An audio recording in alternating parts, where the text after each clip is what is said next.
those who have never canoed a wild river, or who have done so only with a guide in the stern,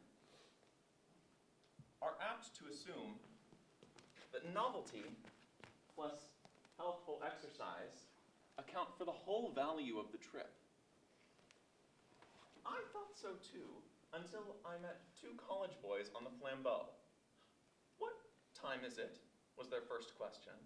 Their watches had run down, and for the first time in their lives, they had no clock, whistle, or radio to set watches by. They were living on sun time and were getting a thrill out of it. For the first time in their lives, no servant brought them food. They got their fish out of the river or went without. No friendly roof kept them dry if they misguessed whether or not to pitch their tents.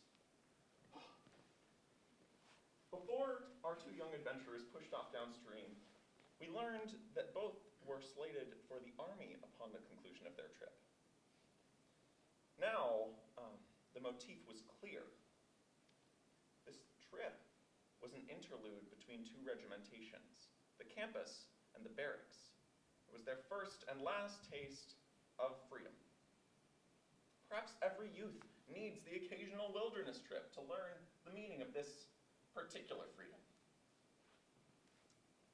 When I finally launched my own canoe in this legendary stream, I found it up to expectations as a river, but as a wilderness, it was on its last legs. The Flambeau pines were so large and valuable that they were cut at an early day, as evidenced by their giant decaying stumps. The hardwood logging came much later. In fact, the last big hardwood logging company pulled steel only a decade ago. All that's left of that company is a land office in a ghost town selling its cutovers to hopeful settlers. Slowly, patiently, and sometimes expensively, the conservation department has been trying to get rid of roads and warding off cottages and just trying to push back as far as possible the clock towards the original wilderness. The good soil of the Flambeau enabled a sprouting dairy industry. And the dairy farmers wanted cheaper electrical power than that offered by local power companies. Hence, they organized and applied for a dam. There was a sharp and bitter political fight.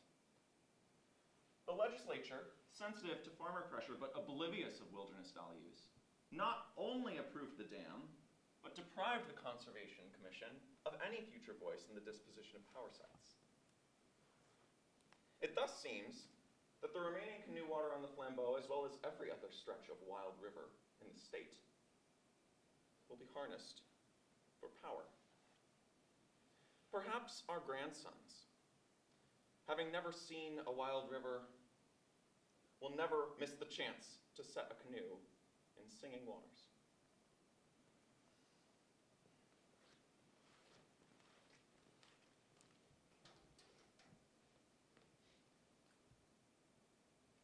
These are the words of Aldo Leopold from his book Sand County Almanac, published in 1949, posthumously. I wanted to start off with Leopold because I think he's a good writer, and I find his words beautiful. And as he later notes, our ability to perceive quality in nature begins, as in art, with the pretty. I'm going to show you a few people from history. I want to kind of theatricalize their letters and books and a speech. It's all of their stories kind of patch together a history of interactions with the land under our feet. And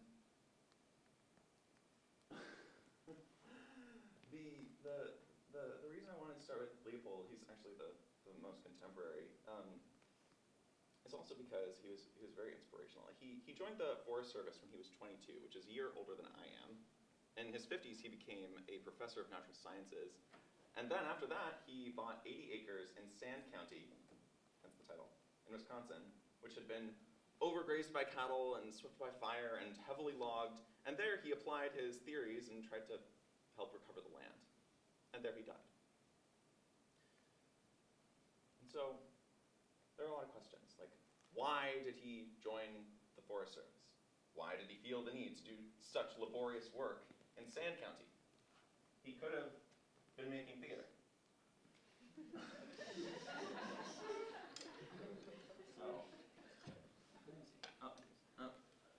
So let's hear from the founder of the Forest Service, Gifford Pinchot. This is from a speech he gave in 1909, just as he was starting his job as the first ever chief of the Forest Service. He was really good buddies with President Roosevelt, who at the time was fighting the Spanish War and was spewing a lot of other racist nonsense. So, speech.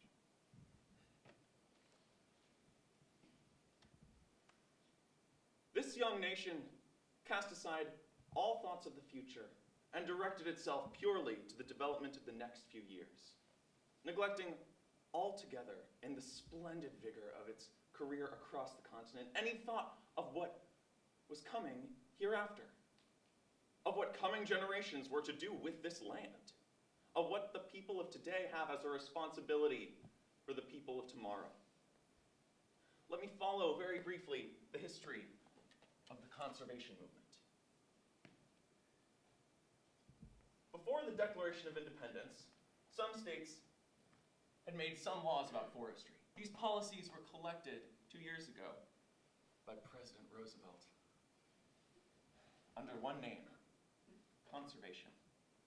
Conservation means the application of good, common business sense to the things upon which this nation must rely, not only now, but in the future. Because however perfect the institutions, however good the schools, it will do you very little good if you do not have the fundamental things, the things that mean prosperity. The Forest Service would rather help the small man make a living than help the big man make a profit. It stands always for the settler and will always promote the settlement of this country. It will always help the settler get his feet under him and make a home for his family.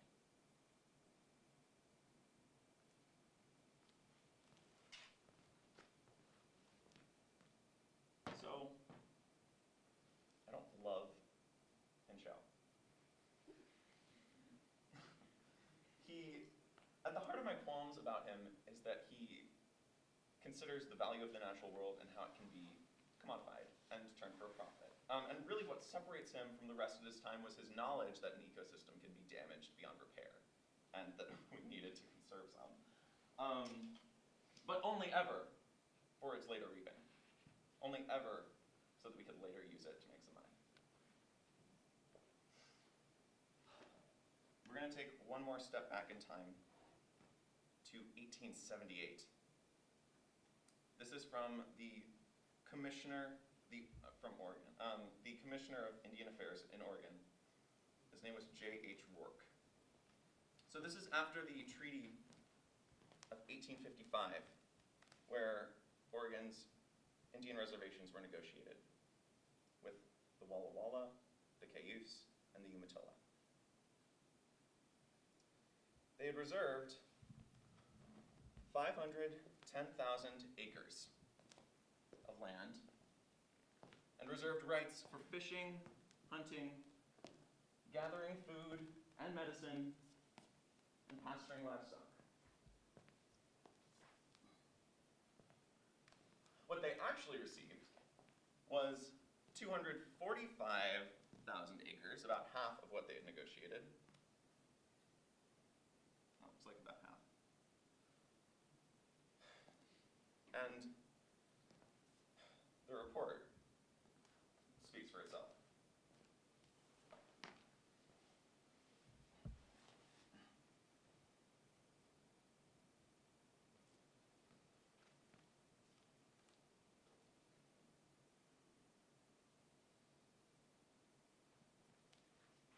The rapid settling of that portion of the state has surrounded the reservation with white farming population, who have already run across it a telegraph line and several roads.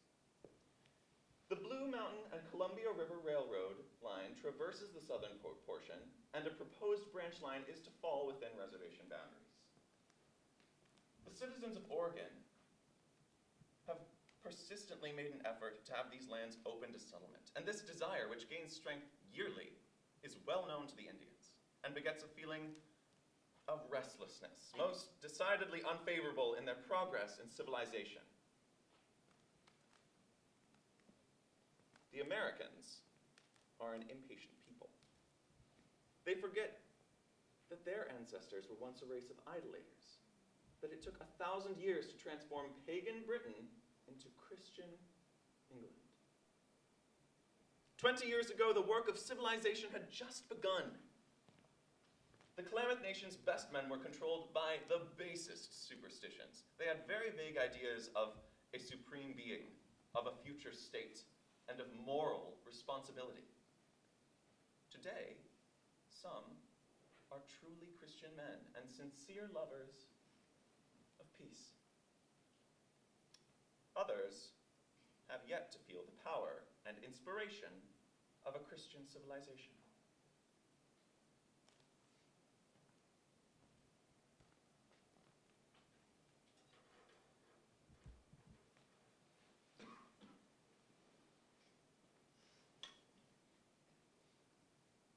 So this is progress. These are the settlers that Gifford Pinchot designed the Forest Service to protect. And by the way, those desires from the late 1800s did make their way into Congress, and today, the Umatilla Reservation is about 1/3 of the originally negotiated size. And only 52% of that is owned by Indians. The rest is owned by non-Indians in a checkerboard pattern.